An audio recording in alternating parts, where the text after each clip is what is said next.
Today on Mostly Mets, we're going to discuss the disappointing series loss to the Cardinals, as well as losing Jesse Winker to the IL and who is going to come up and replace him. We're also going to preview a tough set of games coming up in the next few weeks that the Mets are going to have to face. All that and more today on Mostly Mets.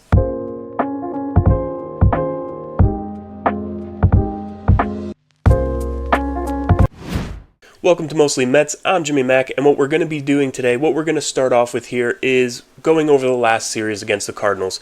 The Mets lose 2 out of 3 to a team that they really shouldn't have. They were in every game. Both games of the doubleheader, getting swept was terrible, but they were in both games and really should have won them both. In the first game of that doubleheader, they had some issues hitting with runners in scoring position, and it almost seemed like a punt game to me. You had Blade Tidwell coming in, getting his first major league start, and he looked awful. He clearly was not ready to be a major league pitcher. He has good stuff. He throws hard. He's got a nice slider. But overall, he doesn't seem to know how to pitch yet. Just having good stuff isn't enough to be a major league pitcher. You have to know how to pitch, what pitches to throw in certain situations, and he just had no way to get people out. With 2 strikes, he had no out pitch. And that was a problem for him all day. He gave up 6 runs in less than 4 innings, was not able to give them the length that they needed.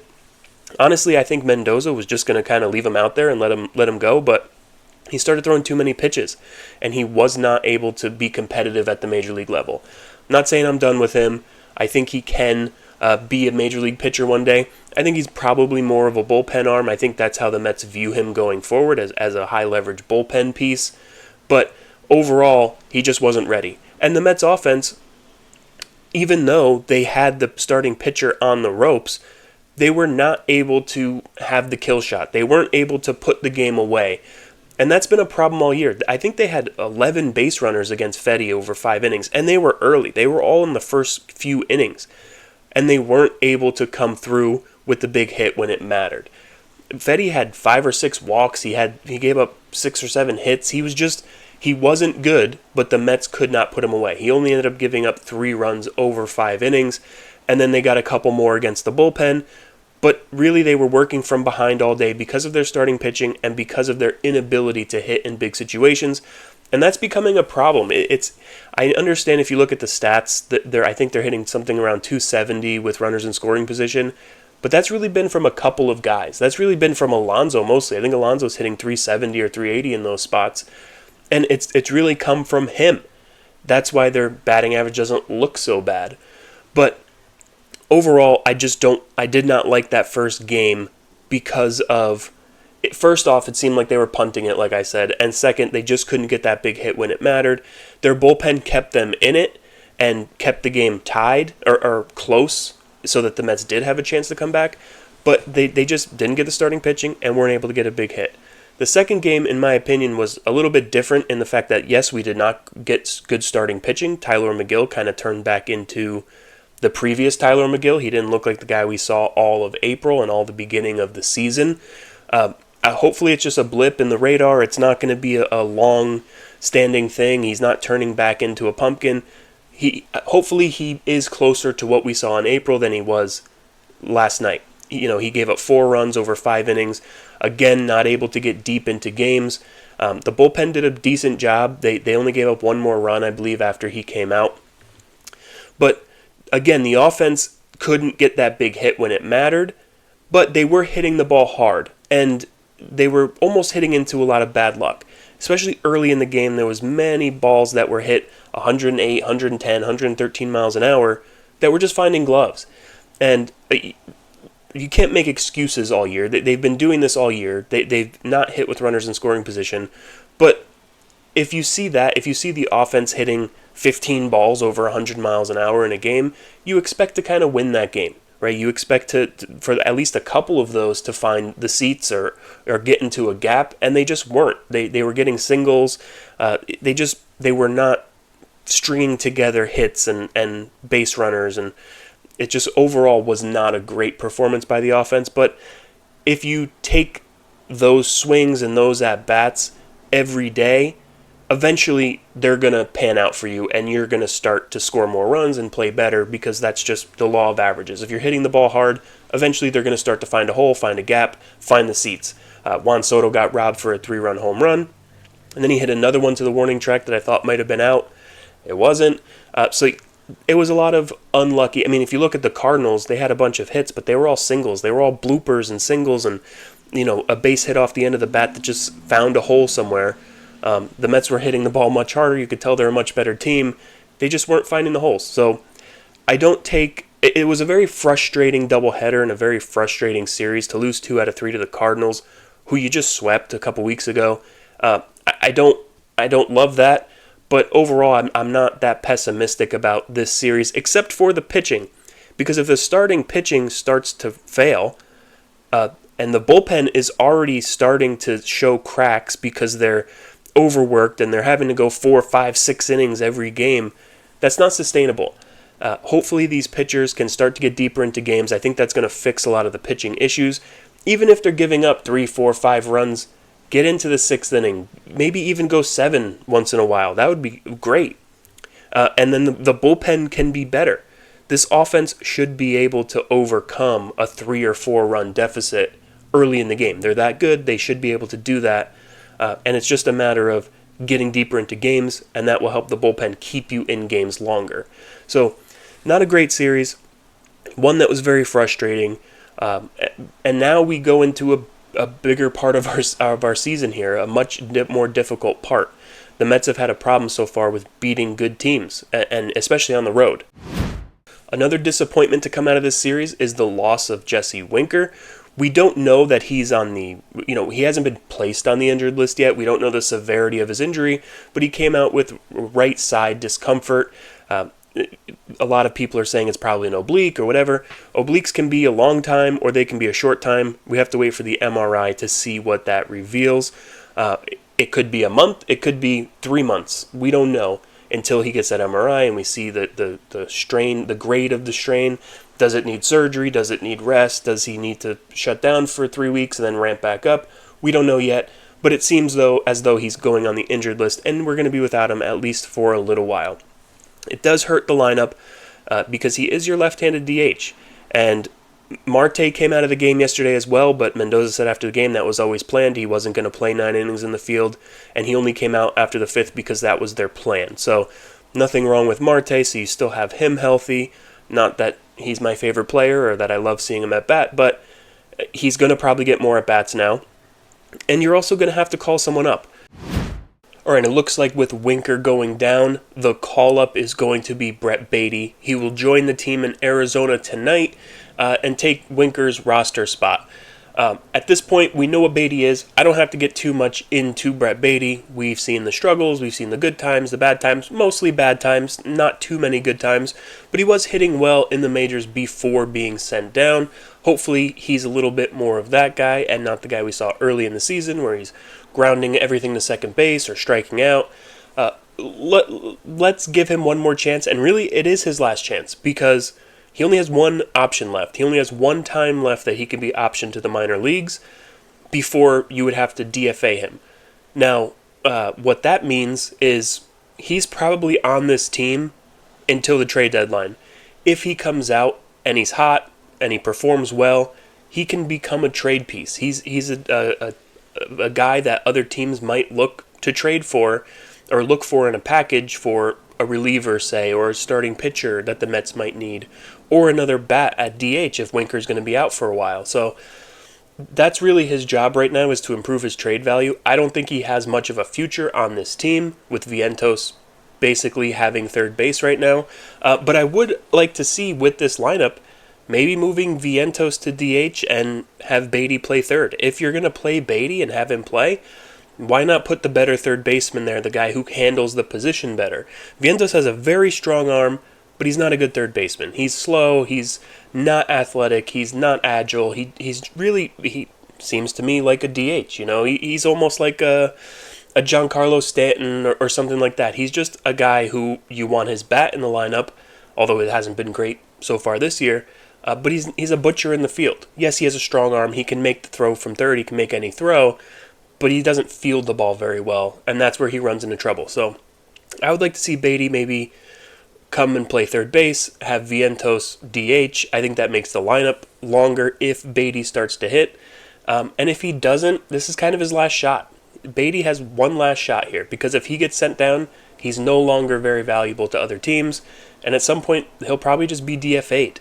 So let's hope for good things for Baty here. He doesn't have to do that much to be better than Winker. Winker hasn't been that great, so let's just hope for the best, expect the worst, knowing who the player is. But yeah, at the end of the day, I don't hate it. All right, another call-up we're going to talk about is not one that's being called up to the Mets, but going from AA to AAA, and that's Nolan Mclean. Mclean is a 23-year-old pitcher and is a former third-round draft pick of the New York Mets from 2023. Overall, he's a really good pitcher. He shows a dominant slider. That's the thing you're most excited about with him. His fastball sits around 95, but he gets it up to 98. But his slider is dominant. I implore you to go watch some videos on this guy and how nasty that slider looks. In my opinion, if he is able to go to AAA and perform at a high level, you could definitely see him maybe even leapfrogging Sproat. Sproat and Mclean are their two top pitching prospects. Mclean is their 5th overall prospect right now and their 2nd-ranked pitching prospect, all by MLB.com is what I'm going off of. But overall, I think, in my opinion, I think Mclean probably has a higher upside, a higher ceiling. Now that he's focused strictly on pitching, I think he's going to probably leapfrog Sproat. Sproat has not had a good time this year in AAA. He's got an ERA in the 5s, I believe, last time I checked. He just hasn't performed all that well. He's at 24 years old now with Sproat, he has to start performing at AAA, and now Mclean is getting that chance. Mclean, in his minor league career, has a 3.29 ERA, has 148 strikeouts and 56 walks in 139 innings. So he's done really well in the minor leagues, and he's done even better this year with that 1.39 ERA and 26 and a third innings pitched. And we're going to see what he can do now. If he performs well in AAA, maybe over the next 6 weeks or so, 8 weeks, if he's performing at this level, you could see a call-up for Mclean this year. He is projected to be called up by the Mets this year at some point, and maybe instead of a spot start by Herget or these other guys, Urania, all these, you could start, if Sproat starts performing better and we see Mclean go out there and perform well, those could be the guys that kind of take those spots. So let's hope he does well in AAA and doesn't have that Sproat thing. Sproat performed extremely well in the lower minor leagues, and in AA he was dominant last year, and then went to AAA and really struggled, and he struggled so far this year. Let's see Mclean hopefully go out there and do the same thing at AAA that he did in AA. It's a big jump in competition, and a lot of pitchers struggle, especially at first. So we'll have to see what happens there, but a really exciting prospect that I could see jump up a lot of prospect rankings and prospect boards by mid-season. I think he's going to maybe even leapfrog Sproat at this point. Okay, now getting into really the last thing we're going to talk about here, and that is the schedule that the Mets have over the next 3 weeks. So far, the Mets have played a pretty weak schedule.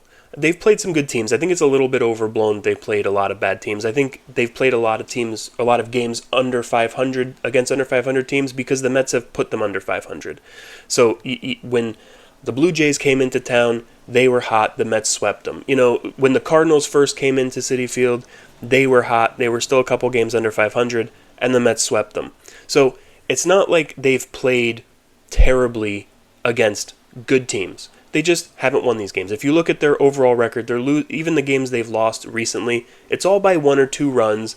A play here, a play there could have completely changed the game.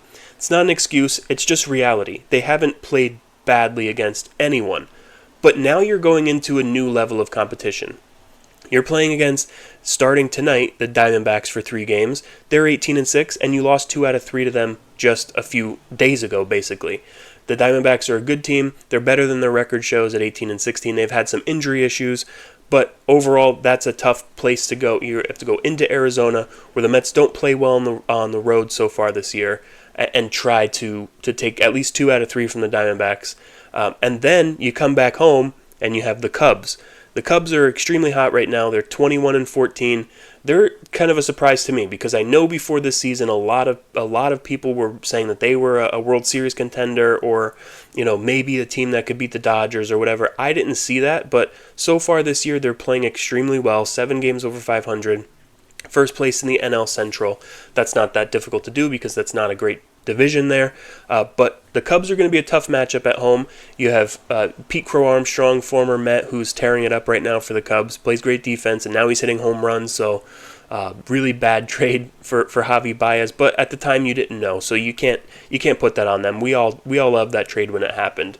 It's just years later now that it looks bad. But the Cubs, and then you get a little bit of a break at home. You get the Pirates, who are 12-23 so far this year.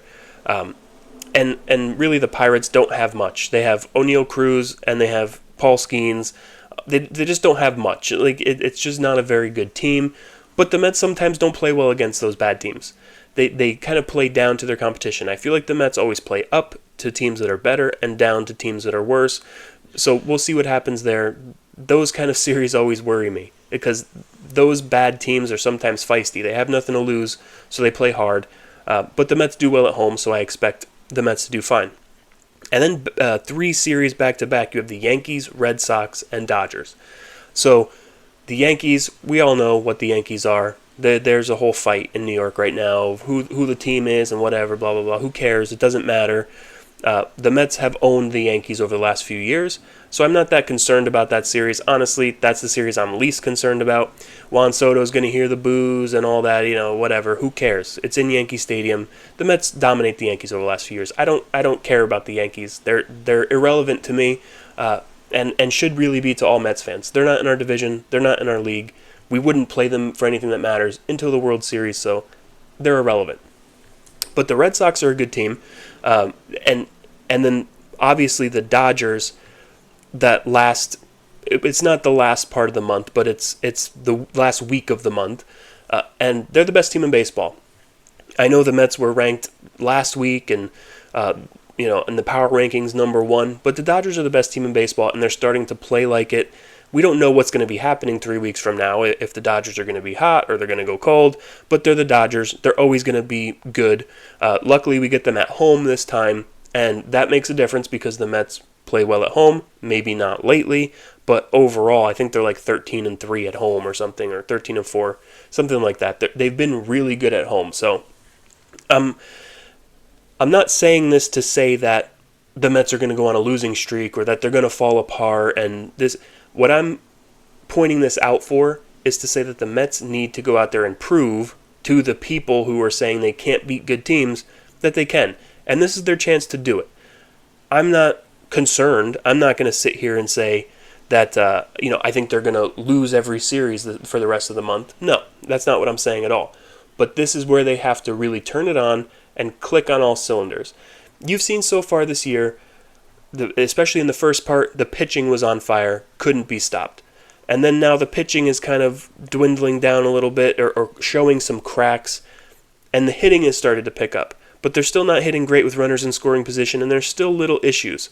I think what we have yet to see from the Mets so far this year is them being a complete team. They have not been a complete team, maybe for a game here or a few innings here, but they have not played a stretch of games, maybe 4, 5, 6 games, where they look like a real complete team. And that's a little concerning at this point in the year. I do think it will come, but I think now they're stuck in that thing where their pitching is starting to crack a little bit and their hitting is getting better, but now they seem to be playing from behind a lot where they weren't early in the season. They were playing ahead most of the time. And I really think that they just need to, especially against these great teams, kind of focus and bear down and realize that this is their chance. This is what they can. This can either make or break the early part of this season. It's only May 5th right now. It's very early in the season.